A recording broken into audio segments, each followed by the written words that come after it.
Boa noite, pessoal.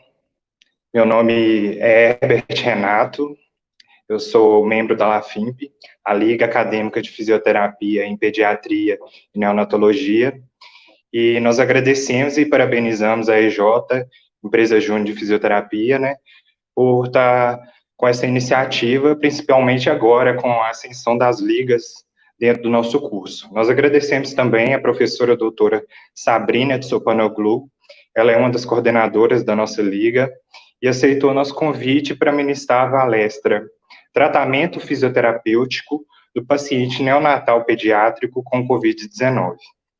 Ela é fisioterapeuta formada pela Universidade de Guarulhos em 1998, fez aprimoramento em fisioterapia respiratória pela Santa Casa de Misericórdia de São Paulo, pós-graduação lato sensu em fisioterapia respiratória pela Unifesp, mestrado e doutorado em ciências da saúde aplicadas à pediatria, ambas pela Unifesp, tem a linha de pesquisa em fisioterapia respiratória pediátrica e neonatal.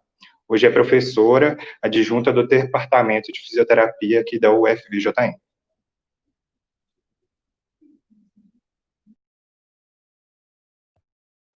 Oi, pessoal, boa noite. Tinham me pedido para começar novamente. Agradecer à comissão organizadora, agradecer aos membros da LAFIMP pelo convite, e a gente vai conversar um pouco, então, sobre o tratamento fisioterapêutico do paciente neonatal e pediátrico com Covid-19, tá?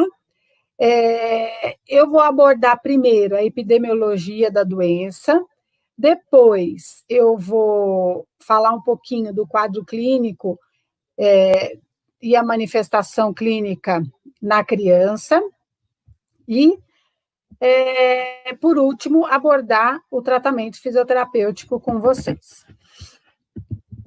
Então, eu acho que vocês não conseguiram ouvir, né? Em março, 11 de março, né? De repente, nós fomos surpreendidos, né? Pela pandemia do vírus que causa a Covid-19. Então, fomos surpreendidos pelo vírus SARS-CoV, que começou a circular no mundo inteiro, causando aí a Covid-19. De lá para cá, os estudos começaram a surgir, né, de forma exponencial, e um dos primeiros estudos com paciente pediátrico foi em fevereiro, na China, onde eles incluíram apenas crianças abaixo de 1 ano de idade. Nesses estudos, eles identificaram 9 crianças hospitalizadas pela Covid-19, e destas, todas evoluíram de forma satisfatória. Em seguida, em março, foi publicado um estudo no New England, com crianças da Europa, e eles já identificaram um número maior de crianças contaminadas pela Covid, onde, nesse estudo, ele apresentou um N de 171 crianças. E de lá para cá, os estudos estão aumentando cada vez mais. E daí nós nos questionamos em relação ao Brasil, como que está, né, a epidemiologia da doença no paciente neonatal e pediátrico aqui no Brasil. Então, o boletim epidemiológico do Ministério da Saúde, na data de 14 de junho, ele trouxe para nós um número de 142 mortes na população pediátrica e neonatal. No entanto, há uma variação muito grande dos dados do boletim epidemiológico do Ministério da Saúde para o Registro Civil Brasileiro. No Registro Civil Brasileiro, na mesma data, nós temos um total de 369 mortes entre crianças e adolescentes com Covid-19. Destas, 56 mortes foram em crianças abaixo de 9 anos e 313 em crianças e adolescentes entre 10 e 19 anos. Então, nós podemos ver que é difícil saber de forma correta qual é o dado epidemiológico, qual é a nossa situação na população pediátrica e neonatal aqui no Brasil. E os números vêm aumentando em relação à doença, à Covid na pediatria, um estudo do mês passado na população chinesa, eles apresentaram as características epidemiológicas em 2.143 crianças. Tem um resultado satisfatório porque os autores concluem que essas crianças contaminadas pela Covid apresentavam uma severidade baixa da doença, então, uma característica clínica de leve a moderada. No entanto, as crianças que estão mais suscetíveis, mais vulneráveis a desenvolver a doença, são os bebês, as crianças menores, os lactentes, que estão aqueles abaixo de 2 anos de idade.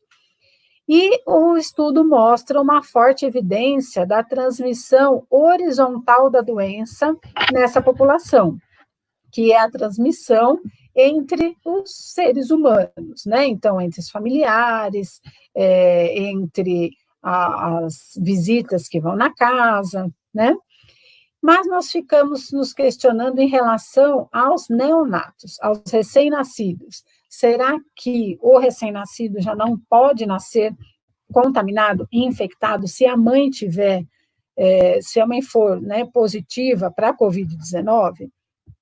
E um estudo que foi apenas um relato de caso, ele mostrou para nós que a transmissão vertical, que é da gestante para o feto, ela pode ocorrer, ela é possível, mas nós não podemos afirmar claramente. Por quê? Foi um estudo de um relato de caso, seguido desse, nós tivemos um estudo chinês, com um relato de 3 crianças, né, bebês que nasceram infectados, que também teve essa transmissão vertical provável, mas como o número é muito pequeno ainda na literatura, a descrição, a gente não pode afirmar com certeza que ela ocorra. E a transmissão vertical, ela pode ocorrer de várias formas, entre elas, né, a transmissão transplacentária, então pela placenta, ou a transmissão através da contaminação do líquido amniótico. Nesses estudos, tanto no chinês, que foi um relato de caso de 3 pacientes, e este que eu estou apresentando aqui, que foi um relato de caso de uma criança, um neonato só, todos foram transmissão transplacentária. Então, nós sabemos que ela pode ocorrer a transmissão vertical, mas ainda não está bem estabelecida. Então, o que nós sabemos dos recém-nascidos que apresentam a Covid-19?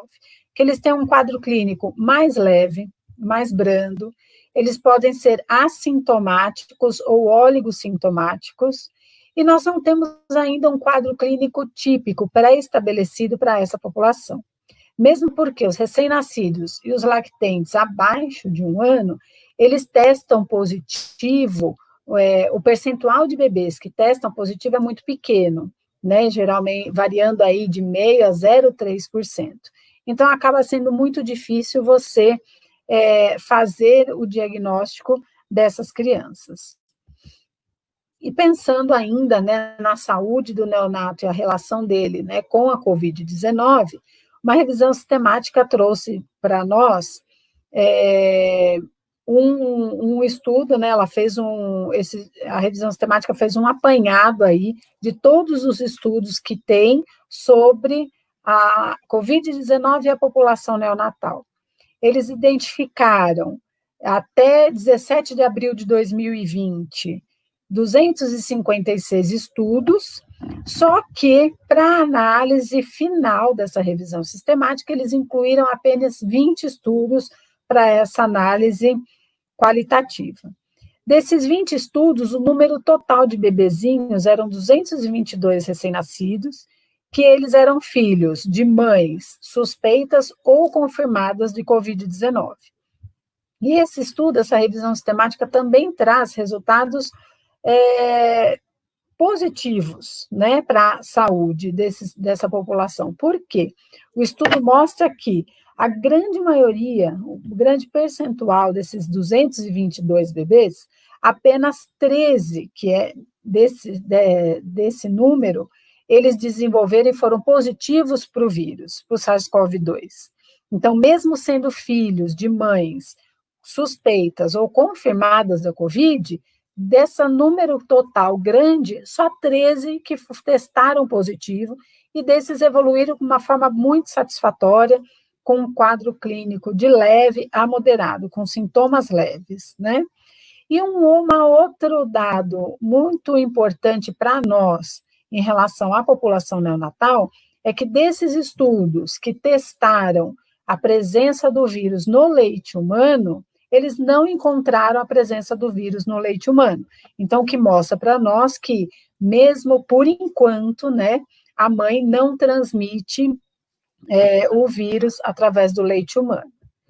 Então, o porquê que será que os bebês apresentam, né?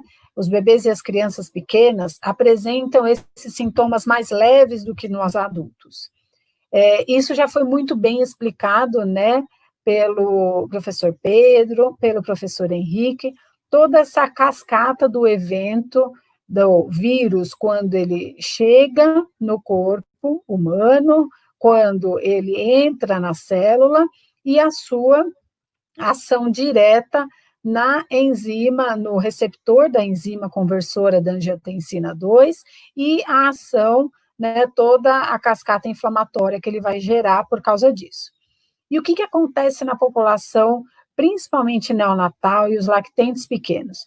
Eles têm uma menor expressão do receptor da enzima conversora de angiotensina 2, da ECA. Então, como eles têm uma menor expressão, menor resultado desse receptor, dessa enzima, o professor Pedro mostrou anteriormente para vocês que o vírus, ele se une a essa enzima, ele se agrega a essa enzima, pelos bebês terem menos, né, por esse receptor ser menos ativo, é uma das explicações que essa população nossa, pediátrica, né, os pequenininhos, podem ter sintomas menos graves, tá? E outra explicação é que a ECA2, ela é mediadora, é uma porta de entrada do vírus para a célula, principalmente nas vias aéreas superior, nos pulmões e no intestino, e não nas células de defesa da criança, que o Pedro mostrou que vai desencadear, né, toda aquela reação imunológica de defesa do indivíduo e, consequentemente, a cascata inflamatória. Então, ela não está presente nas células de defesa das crianças. Então, isso também é um outro fator que pode explicar, né, as crianças não desenvolverem toda aquela cascata inflamatória que o adulto desenvolve. Mesmo assim, nós ficamos nos perguntando, então, né, o que se sabe até hoje sobre a população neonatal, a infecção neonatal pelo Covid-19. E saiu um editorial no Jornal de Pediatria, foi, se eu não me engano, o mês passado, entre abril e maio, e nesse editorial ele tenta responder a essa pergunta, né? O que se sabe da doença nessa população? E o que traz para nós é que, por enquanto, a gente pode afirmar que a transmissão na população neonatal ela ocorre de forma horizontal, e ainda a gente não tem como afirmar essa transmissão vertical. Não tem dados que confirmem a presença do vírus no leite materno. Então, por enquanto, a gente pode assegurar essa amamentação da mãe. E toda a preocupação que se tinha, que muita coisa mudou, né, na forma ventilatória, mesmo no adulto, do início da pandemia para cá, mas principalmente todo o cuidado que se tinha e que se tem em relação à dispersão de aerosol pelo neonato, isso é um pouco diferente do adulto. Por quê? Na população neonatal, o volume pulmonar é menor. Então, ele tem a dispersão, né, dos aerosóis, mas numa menor quantidade, tá? Então, a gente vai ver mais para frente, quando eu falar do tratamento fisioterapêutico, que tem muita coisa que a gente pode usar, sim, na população neonatal, e que não se usa no adulto, como a ventilação não invasiva, o catéter nasal e trabalhar também com o sistema de alto fluxo, que é a cânula nasal de alto fluxo, que é o CENAF. Mas nós temos, sim, uma parcela dessa população neonatal que pode evoluir com complicação? Tem, eles podem evoluir com complicação. E falando da população neonatal, a complicação, né, que eles geralmente evoluem é com a síndrome do desconforto respiratório agudo neonatal. Mas nós temos que diferenciar o quê? Que nós temos a SDRA, que é a síndrome do desconforto respiratório agudo neonatal, que é típica e é uma doença do neonato, por prematuridade, e nós temos a SDRA, que pode ser causada pelo SARS-CoV-2. E como diferenciar isso? Tem que ser feito esse diagnóstico diferencial. Então, quando que essa SDRA vai ser causada pelo SARS-CoV-2? Quando o bebezinho apresentar um quadro respiratório de início agudo, nos primeiros 7 dias de vida. Quando ele tiver com desconforto respiratório e ele tiver uma infecção suspeita ou confirmada, ele vai ser suspeito quando? Quando a mãe já tem um histórico de infecção, suspeita ou confirmada 14 dias antes do parto, ou 28 dias depois do parto, ou se sabe que o bebê foi exposto a pessoas infectadas. Por isso que se solicita que diminui o número de visitas na maternidade, de visita no ambiente hospitalar, porque pode ter essa infecção do bebê, de familiares, cuidadores, mas principalmente dos profissionais da saúde. Então, esse é um cuidado que a gente vai ter que ter, e é uma abordagem que eu vou falar para frente também no tratamento fisioterapêutico. Como que a gente também, um outro critério para fazer o diagnóstico diferencial da SDRA causada pelo SARS-CoV. Nós temos que excluir todas as outras doenças neonatais que o bebezinho possa ter. A própria SDRA, taquipneia transitória do recém-nascido ou outra malformação. Também a gente tem que excluir algumas outras doenças pulmonares que podem estar causando edema pulmonar. Então, às vezes, o bebê tem alteração radiológica, pode ser compatível com a COVID, mas a gente tem que excluir outras doenças que causam essa alteração e esses infiltrados pulmonares. Principalmente o edema pulmonar de origem cardíaca, devido, né, causado por uma cardiopatia congênita. Então, o professor Pedro também abordou e explicou muito bem que a própria doença, a COVID-19, ela causa o edema pulmonar. No entanto, se a criança tem uma cardiopatia congênita, uma insuficiência de ventrículo esquerdo ou de ventrículo direito, isso pode piorar esse edema pulmonar e se sobrecarregar, né? Nós temos um edema pulmonar tanto cardiogênico como de origem, né, da doença da COVID-19. Então, tem que ser excluída aí também uma cardiopatia congênita nessa criança. E falando da população pediátrica, como que se comporta, né, como se comportam as crianças e os adolescentes que são contaminados e que têm a COVID-19. A literatura mostra para nós que as crianças evoluem geralmente com formas assintomáticas ou leves e moderadas. No entanto, muito tem se ouvido e visto de crianças e adolescentes que evoluem com formas graves da doença. E essas formas graves têm relação com o que os professores na palestra anterior falaram, com toda a cascata inflamatória e alteração de coagulação e de permeabilidade vascular que pode ocorrer em decorrência da doença. Então, na criança, a gente sabe que esses casos graves podem evoluir com a característica, né, da síndrome de Kawasaki típica, Kawasaki incompleta ou a síndrome do choque tóxico, que a criança pode evoluir, sim, com o choque, da mesma forma que foi apresentado pelo professor Pedro, ela evolui com uma hipotensão abrupta e, às vezes, de difícil controle. E essas crianças que evoluem com um caso mais grave, o primeiro alerta para esses aparecimentos, né, de casos graves na população pediátrica surgiu no Reino Unido, depois na Espanha, na França e mais recentemente nos Estados Unidos. E está sendo denominado, esses casos mais graves da Covid-19 na pediatria, está sendo denominado de síndrome inflamatória multissistêmica, que está associada à Covid. Então, quais são os sinais de alerta se nós encontramos no pronto-socorro, no hospital, uma criança que pode estar evoluindo com essa síndrome inflamatória multissistêmica? O que ela vai apresentar?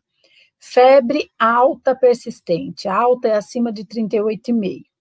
Provas elevadas de atividade inflamatória. Então, nós vimos que, como uma cascata inflamatória vai causar a liberação, né, aumentar a proteína C reativa, procalcitonina, vai causar uma neutrofilia e linfopenia. Então, todas as células de defesa da criança, umas vão estar aumentadas e outras diminuídas.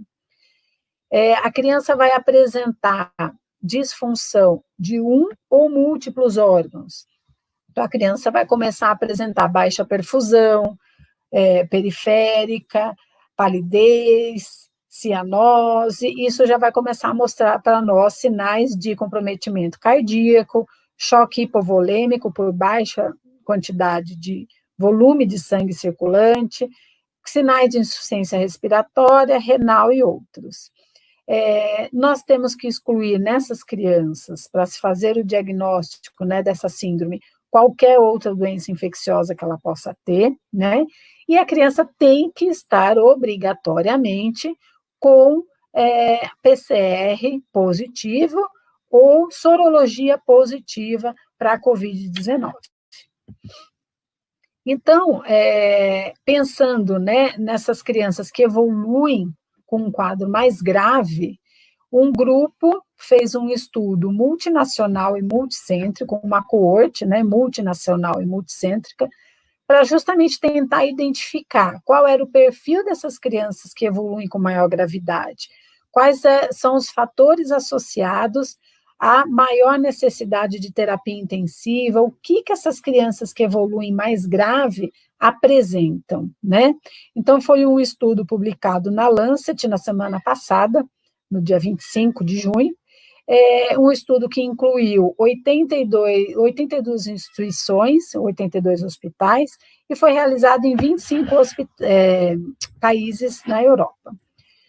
Os países que estão aqui em vermelhinhos, mais escuros, são os países que apresentaram mais de 50 casos de pacientes pediátricos infectados pela Covid-19. E esse estudo mostrou para nós que, nesse gráfico aqui do lado esquerdo, ele mostra para nós que as crianças que precisaram ficar, né, na terapia intensiva, as crianças que necessitaram de terapia intensiva, tinha uma mediana de idade de 4 anos. Essa lista, nesse gráfico rosinha aqui, é essa linha rosinha contínua. Então, a mediana de idade era de 4 anos. No entanto, a gente vê que a maior quantidade das bolinhas, então, a maior quantidade das crianças que precisaram de internação na terapia intensiva tinham idade menor do que 1 ano. E na análise, quando esses autores foram fazer a análise para ver quais eram os fatores associados, né? O que as crianças apresentavam de complicação ou doença associada que levava elas terem uma maior chance de precisar, né, de terapia intensiva, o que eles identificaram? Que as crianças que precisaram de terapia intensiva foram aquelas crianças com idade menor de 1 mês, do que 1 mês, então, os neonatos, né, os recém-nascidos, as crianças do sexo feminino, deixa eu voltar aqui, que acho que passou, as crianças do sexo masculino, os meninos, as crianças que tinham doença pulmonar ou doença cardíaca crônica prévia, então essas também tinham uma chance maior de necessitar, né, de internação na unidade de terapia intensiva, e as crianças que apresentavam um comprometimento neurológico. Então, nós sabemos que conhecendo, né, o perfil das crianças que tendem a evoluir com maior gravidade, nós precisamos já prevenir que essas crianças, em primeiro lugar, sejam contaminadas, né? Então, pensando no tratamento fisioterapêutico para esse perfil de pacientes, primeira coisa que o fisioterapeuta tem que pensar? Na prevenção. Então, antes de qualquer coisa, nós temos que prevenir a contaminação, tanto do neonato, como do paciente pediátrico e dos profissionais da saúde que estão lidando com essa população, principalmente durante os nossos procedimentos que geram a produção de aerosóis. Nós sabemos, e eu mostrei para vocês, que a dispersão do vírus no ambiente, ela ocorre na população neonatal menos, porque o volume pulmonar é menor, né? Mas ela pode ocorrer sim. Então, o fisioterapeuta tem que tomar muito cuidado com os procedimentos que ele vai realizar para impedir essa dispersão. Então, quais são os procedimentos que mais causam dispersão de aerosóis? A intubação traqueal, e nós sabemos que o fisioterapeuta é o profissional que auxilia nesse procedimento. O suporte ventilatório não invasivo, tanto CPAP nasal, como binível ou catéter nasal. As manobras que nós realizamos, as manobras de higiene brônquica, seja aspiração traqueal, ou mesmo as manobras torácicas para mobilização de secreção. Muitas delas nós fazemos pressões torácicas, e essa pressão aumenta o fluxo expiratório e pode promover a aerolização. E a ventilação com pressão positiva manual, usando o balão autoinflável ou o reanimador mecânico manual. E um outro dispositivo de oxigenoterapia, que nós sabemos que promove uma dispersão importante, né, de aerosóis, é a oxigenoterapia com sistema de Venturi. Então, falando do tratamento, os cuidados que o profissional tem que ter em relação a toda a precaução de contato e uso de equipamentos de proteção individual de forma adequada. Então, o profissional que vai tratar desse perfil de paciente tem que saber se paramentar e desparamentar de forma correta. Tem que fazer o descarte dos materiais e dos equipamentos de forma correta, tanto do paciente com caso suspeito ou confirmado. O fisioterapeuta pode estar atendendo na sala de parto, ou na UTI neonatal, ou na enfermaria pediátrica, numa UTI pediátrica. Então, é recomendado que o profissional que vai trabalhar com essa população seja o profissional de maior experiência e o profissional mais treinado em precauções de contato para isso. Então, falando do tratamento específico agora da população neonatal, primeiro é preconizado que se faça uma avaliação sistemática desses bebês, através dos scores, principalmente o score de classificação de desconforto respiratório que nós temos, que é um score específico para a população neonatal, que é o boletim de Silverman e Anderson. Nele, nós avaliamos os sinais de desconforto respiratório apresentado pelos neonatos. Então, nós avaliamos se o bebê tem retração intercostal, que são as tiragens, como que está a sincronização, a mecânica respiratória durante a inspiração, se ocorre, né, a inspiração ocorre de forma sincrônica, com elevação de tórax e abdômen ou não. Se o bebê apresenta sinais de retração tifoide,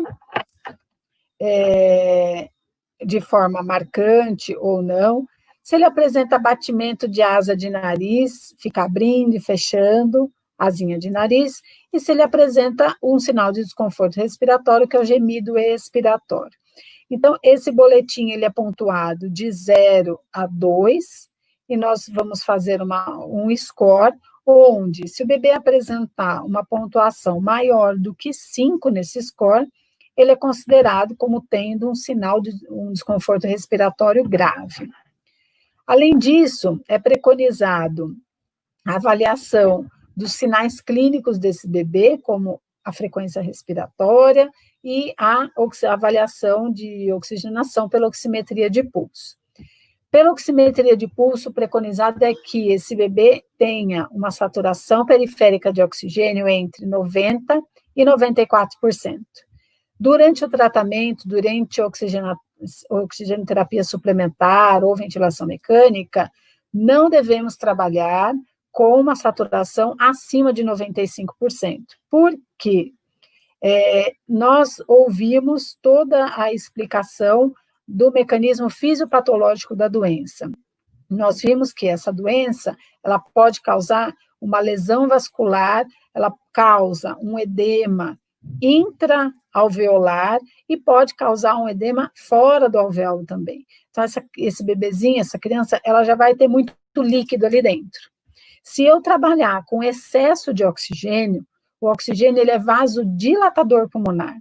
Então, eu vou causar uma vasodilatação nos capilares do pulmão, vai extravasar líquido para fora desse capilar e vai piorar o edema pulmonar ou edema no interstício desse pulmão, que já tem decorrência da doença.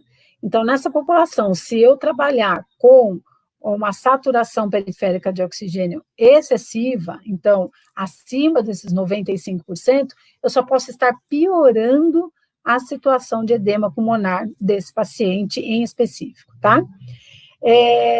E também a gente tem que considerar aí na avaliação clínica a avaliação da frequência respiratória dos bebês.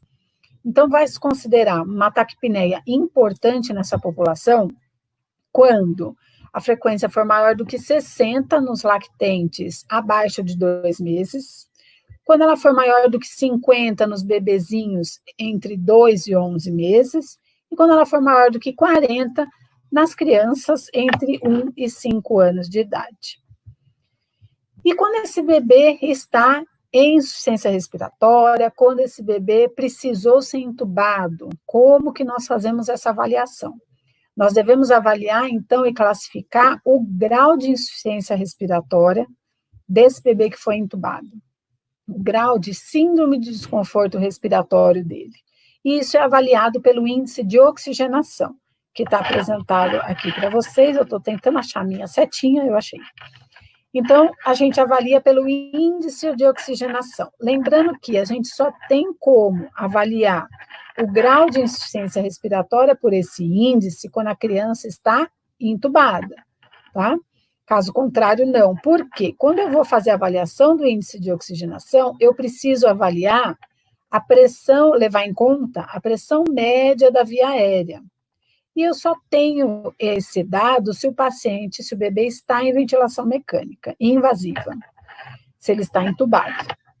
Então, para avaliar o índice de oxigenação, eu preciso da pressão média de via aérea, eu preciso saber a fração inspirada de oxigênio que ele está recebendo, e eu preciso fazer uma comparação, uma relação disso com a pressão de oxigênio do sangue arterial desse bebezinho. Aqui está escrito pré-ductal, então, de forma breve, o que é isso, né? Eu preciso saber o oxigênio do sangue arterial do meu bebê, do meu sangue arterial pré-canal arterial. O bebezinho tem uma ligação entre a artéria aorta e a artéria pulmonar que chama canal arterial. Então, nós precisamos coletar, né, a equipe médica coleta esse sangue arterial de uma artéria que esteja localizada antes desse canalzinho aqui, porque senão pode dar um erro. Então, o fisioterapeuta, quando ele vai fazer esse cálculo, né, desse índice de oxigenação para classificar a gravidade da doença do bebê, ele tem que saber direitinho de onde foi coletada essa gasometria arterial, de qual artéria foi coletada, tá? Algumas especificidades e diferenças aí do nosso paciente pediátrico, neonatal, do pediátrico maior e do adulto, né? Que o adulto não tem isso. Então, de acordo com esse índice de oxigenação, nós vamos classificar a gravidade dessa insuficiência respiratória do neonato. Se esse índice ficou entre 4 e 7, a gente considera como leve.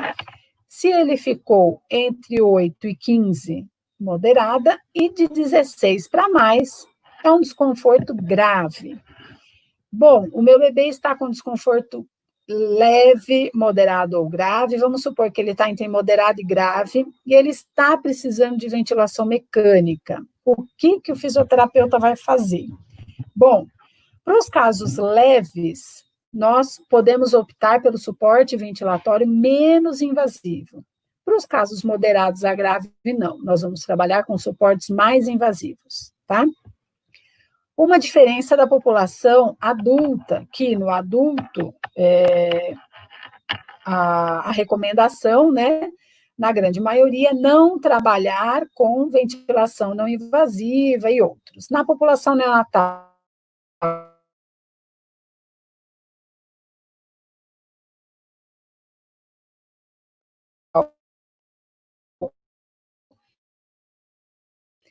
a gente começa do suporte ventilação não invasiva, ou a gente trabalha também com esse caninho aqui no nariz do bebê, que é a ventilação não invasiva, fazendo uma outra forma de não invasiva, que é o binível, ou a gente pode usar o catéter nasal e a cânula nasal de alto fluxo para os casos mais leves. Nos casos mais graves, que o bebê precisa de uma ventilação mecânica invasiva, daí o bebezinho vai precisar de um tubo na boca, vai precisar ficar em intubação orotraqueal, e eu vou precisar usar, né, o suporte de ventilação mecânica convencional, ou no caso do paciente neonatal, a gente tem o suporte de ventilação de alta frequência, que é uma forma de ventilação mais avançada, tá? Em qualquer uma dessas formas, invasiva ou não invasiva, o fisioterapeuta vai precisar trabalhar com o uso do ventilador mecânico, certo? Então, qual é um cuidado extremamente importante do fisioterapeuta quando ele está com o bebê aqui na ventilação não invasiva, que é o CPAP nasal ou o binível, com o caninho aqui no nariz, ou quando ele está com o bebê em ventilação invasiva, entubadinho. Cuidado que nós temos que ter é, quando nós temos o ventilador mecânico, o ar sai do ventilador, vai ser aquecido, umidificado, e vai pelo ramo inspiratório para o bebê. Quando o bebezinho expira, quando ele solta esse ar, se ele é positivo ou suspeito de Covid, esse ar exalado está contaminado, certo? Então, qual é o cuidado que o fisioterapeuta tem que ter? E inserir um filtro que faça justamente esse papel, né, de filtro de bactérias e micro-organismos, que filtre esse ar que está sendo expirado, para que o ar contaminado que o bebezinho está expirando não saia pelo ventilador, vai para o ambiente e contamina toda a população e todo profissional que está ali no ambiente. Então, esse é um cuidado fundamental que o fisioterapeuta tem que ter. Além disso, quando a gente trabalha com o bebezinho que está entubado, temos que pensar em estratégia de ventilação protetora.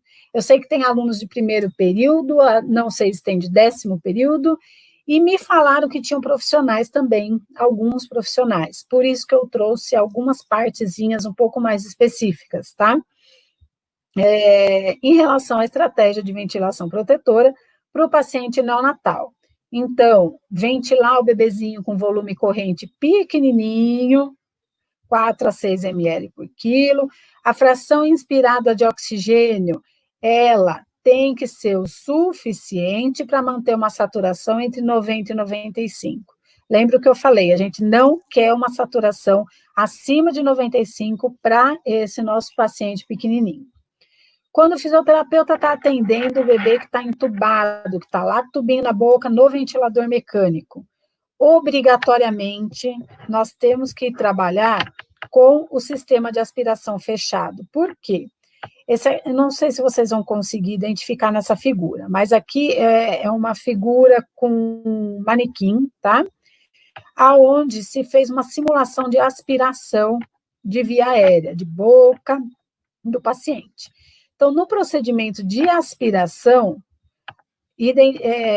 aqui aparece uma mancha verde e outras manchas aqui. E todo esse branco e todo esse verde é partícula que foi exalada do paciente no momento de aspiração. Tanto que foi exalada como que foi dispersa no ar no procedimento de aspiração. Aqui é o sistema de aspiração aberto, por isso que nós temos que trabalhar com o sistema de aspiração fechado, para você não desconectar o paciente do ventilador e para todo esse ar aqui que foi disperso no ambiente durante a aspiração não ocorrer, porque senão contamina o profissional e o ambiente. Além disso, o fisioterapeuta não deve realizar manobras de mobilização de secreção com o balão autoinflável. O balão autoinflável é essa bolinha aqui, ó. Então, é um balãozinho que o fisioterapeuta aperta para mandar o ar para o paciente. Nós não podemos, nessa situação de Covid, trabalhar dessa forma. Por quê? Eu preciso desconectar a criança do ventilador e colocar o balão autoinflável. Quando eu tirei ela do ventilador, eu já dispersei esse ar contaminado para o ambiente. Além do que, mesmo se essa criança não estiver com tubinho, eu vou colocar uma máscara e vou trabalhar com o balão. Não é indicado, é contraindicado no momento, na situação da Covid. Por quê? Aqui, ó, é o balão, e essa manchinha verde, e essa manchinha mais branca aqui, é toda a dispersão de ar que ocorre quando você ventila o paciente com o balão. Por isso que também é contraindicado. E no caso da criança, então nós falamos da população neonatal e a criança.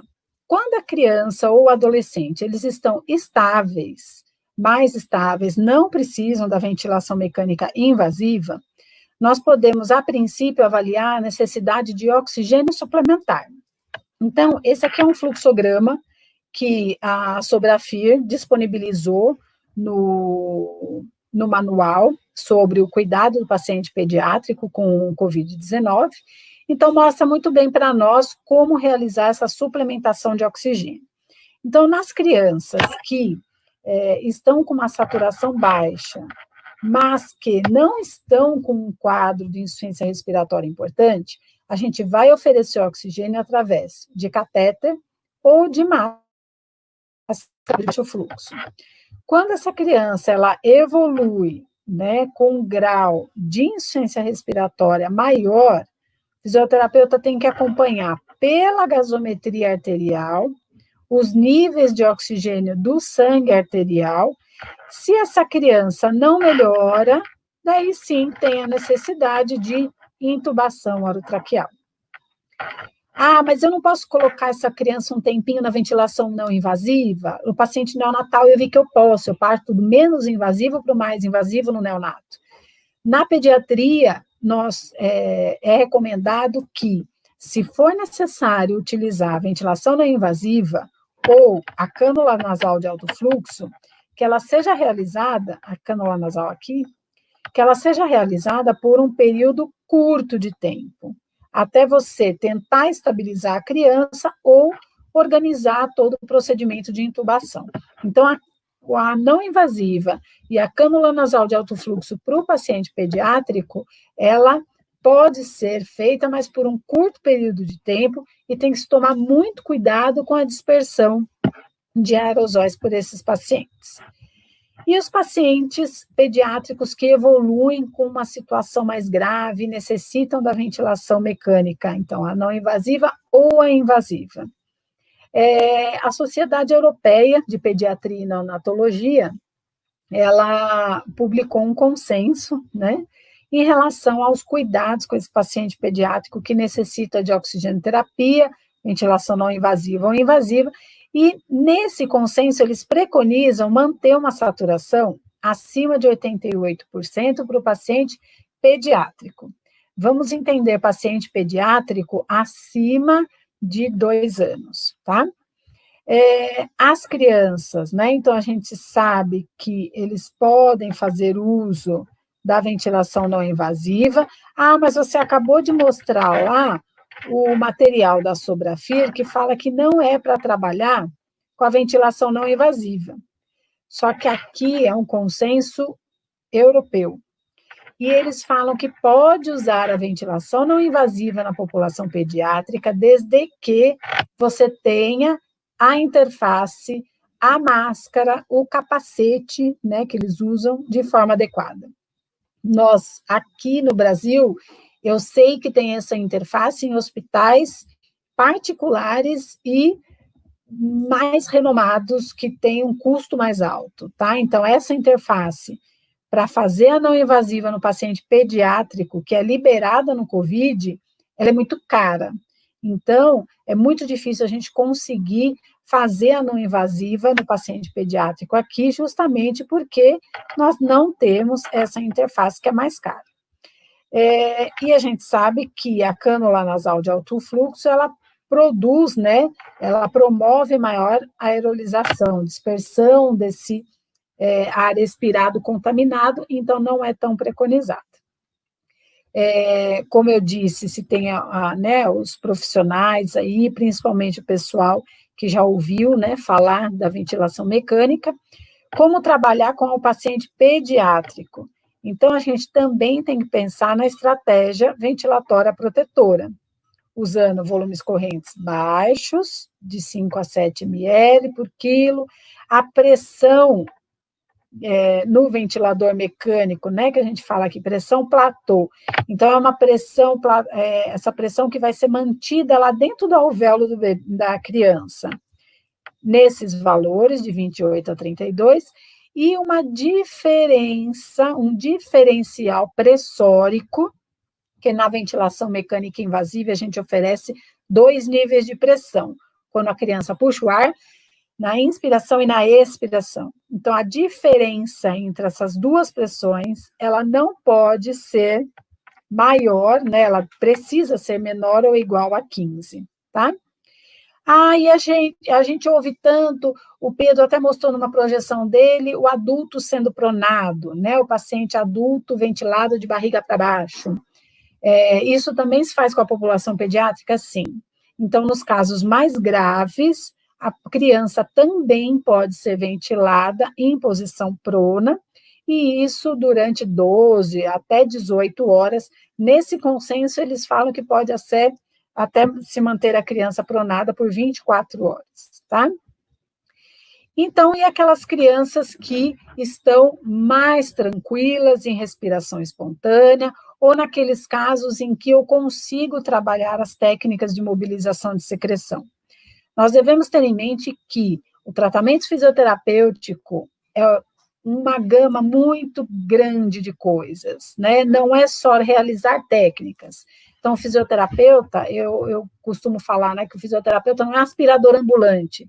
Então, o fisioterapeuta não é só ir lá e realizar técnica. O fisioterapeuta, dentro de uma terapia intensiva, dentro de um cuidado respiratório, ele faz, além das técnicas de mobilização de secreção, ele trabalha com expansão pulmonar, ele trabalha com gerenciamento da ventilação mecânica, gerenciamento da oxigenoterapia, com a mobilização desse paciente, com estimulação sensório-motora.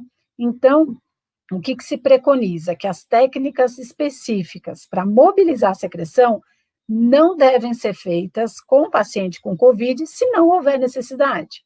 Então, ele precisa ser muito bem avaliado se tem indicação das técnicas para a mobilização de secreção ou não. Para a criança que está em respiração espontânea, muito cuidado o fisioterapeuta tem que ter, porque ele tem que estar muito bem paramentado, e a criança acima de 2 anos, ela precisa fazer a fisioterapia utilizando máscara cirúrgica. E no caso do paciente neonatal, nós não indicamos, então, na realidade, está contraindicado, né, o contato pele a pele, que é o método canguru, quando a mãe, ela tem suspeita ou ela está confirmada de Covid-19, ou mesmo se ela só compartilha, né, tem um contato com alguém de casa, algum familiar, que tem quadro clínico de gripe, síndrome gripal, ou está com a infecção mesmo pelo Covid.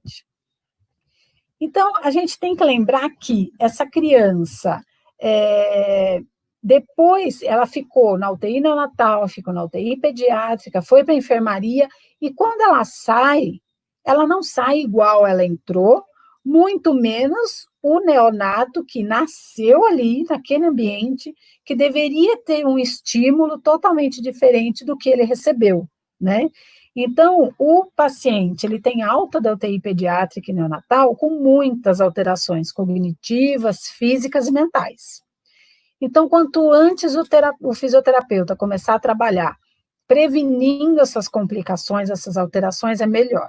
Então, o nosso papel com esse paciente na unidade de terapia intensiva pediátrica e neonatal, e mesmo nas enfermarias, é prevenir ou reabilitar esse paciente que pode ter adquirido uma fraqueza, né, muscular pela permanência na terapia intensiva. Ou promover a estimulação, né, sensório-motora dessa criança e desse neonato que nasceu e permaneceu nesse ambiente que foi totalmente desfavorável para o seu desenvolvimento. Então, o fisioterapeuta também tem o papel de trabalhar a mobilização funcional com essa população, de forma segura e de forma progressiva. Então, é recomendado que a gente comece essa mobilização funcional nas primeiras 48 a 72 horas após a admissão desse bebê na UTI neonatal ou da criança na UTI pediátrica. É claro que essa criança precisa estar estabilizada com o quadro clínico estável para iniciar essa mobilização. E como que a gente vai saber, né?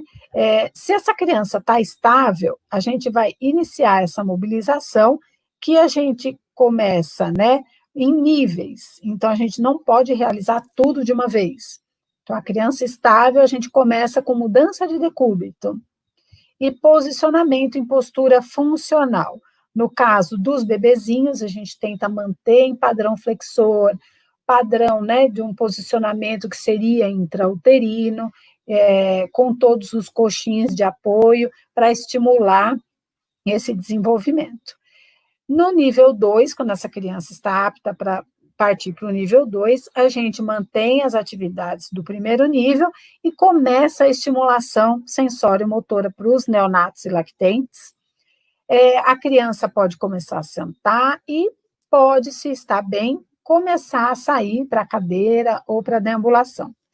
Já na criança, né, que ela continua, está estável e continua apta para progredir, ela pode manter, no nível 3, ela mantém essas atividades dos outros níveis, ela já pode sair do leito para a cadeira e começar a andar. O fisioterapeuta tem que ter muito cuidado, porque tem muitas crianças que podem ter contraindicação, tá, para essas atividades. Quais são essas contraindicações? Todas essas que eu estou listando aqui para vocês, tá? Instabilidade hemodinâmica, parâmetros altos na ventilação mecânica, a criança que está muito sedada ou muito agitada, criança que precisou fazer alguma cirurgia ou está com de tórax ou de abdômen, convulsões, alterações de pressão intracraniana e outras. E nós temos que considerar também se essa criança está tolerando essa mobilização, se ela está tolerando sair do leito. Então, a criança está bem, eu fiz mudança de decúbito, ela ficou bem, eu vou tirar ela do leito. No que você pôs ela sentada, a criança começou a apresentar aumento da frequência cardíaca, queda de saturação, é sinal de que ela não tolerou. Você vai retornar essa criança para o leito e vai começar, depois de 24 horas, essa situação, vai começar, né, esse tratamento, esse processo de mobilização após 24 horas com essa criança mais estável. Então, todos esses sinais aqui que eu estou apresentando para vocês são sinais de intolerância à mobilização e que o fisioterapeuta tem que estar avaliando diariamente. Além disso, eu preciso saber como que está o estado funcional dessa criança, porque eu tenho que partir de um básico, fazer esse processo, nessa progressão na reabilitação e saber como que ficou essa função da criança depois que eu iniciei esse programa de reabilitação. Então, inicialmente é interessante que a gente aplique essa escala de estado funcional na criança, que ela serve para avaliar o nível de funcionalidade prévio Também serve para você gerenciar o seu plano terapêutico, o que você vai fazer com essa criança, né? Então, por exemplo, aqui, vou dar um exemplo para vocês. Se eu tenho uma criança que, na função motora dessa escala de estado funcional, ela apresenta pontuação 2. Então, ela tem um membro funcionalmente prejudicado. Eu vou identificar qual que é, e a partir dali eu vou traçar o meu plano terapêutico. Depois de uma semana trabalhando com essa criança, eu vou conseguir reaplicar essa escala e ver, quem sabe ela melhorou, ela saiu do nível 2, né, aqui de função motora, e foi para o nível 1. Porque nessa escala, quanto maior a pontuação, pior é o estado funcional da criança.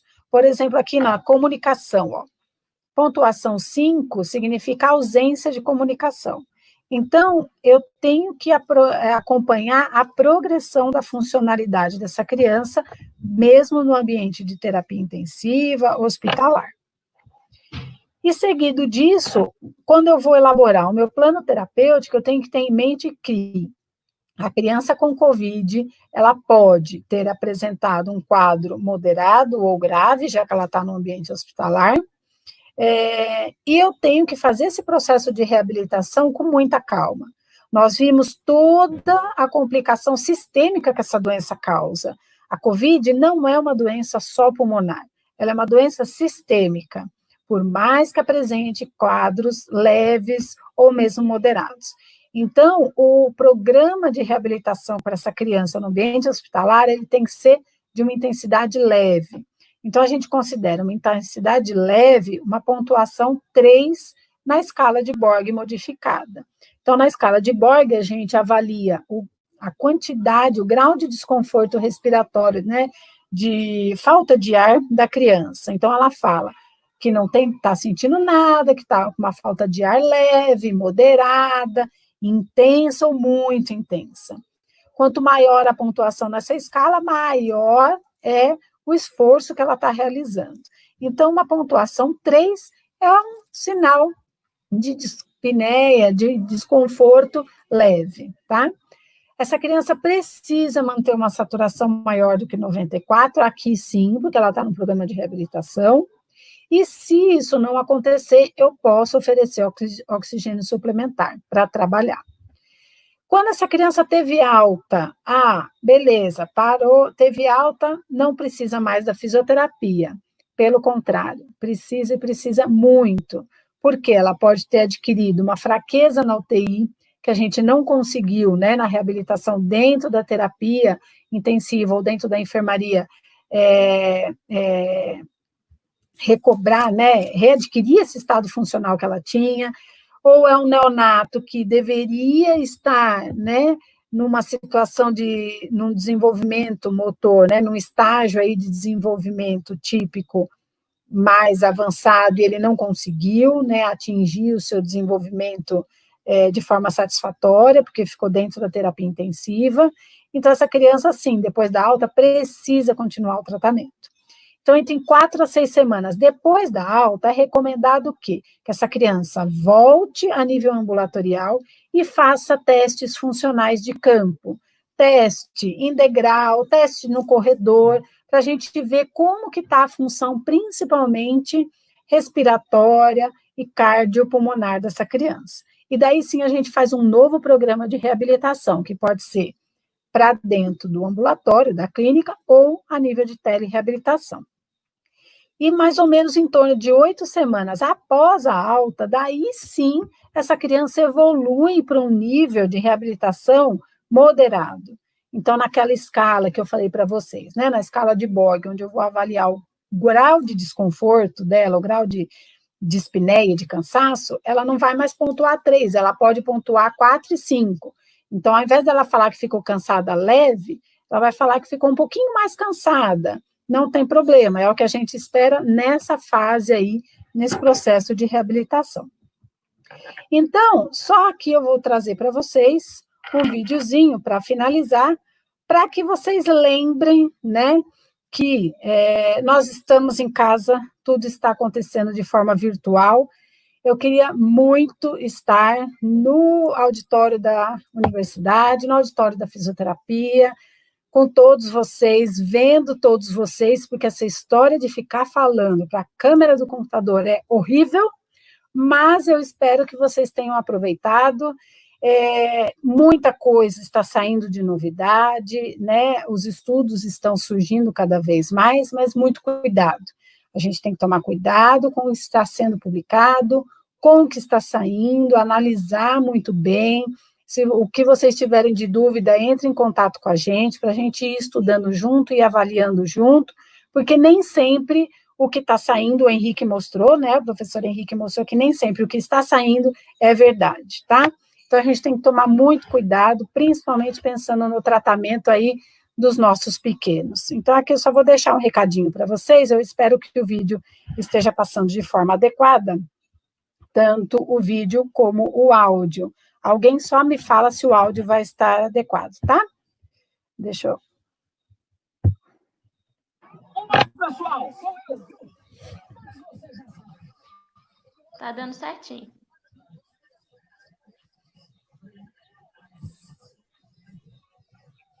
Agora parou de passar o áudio.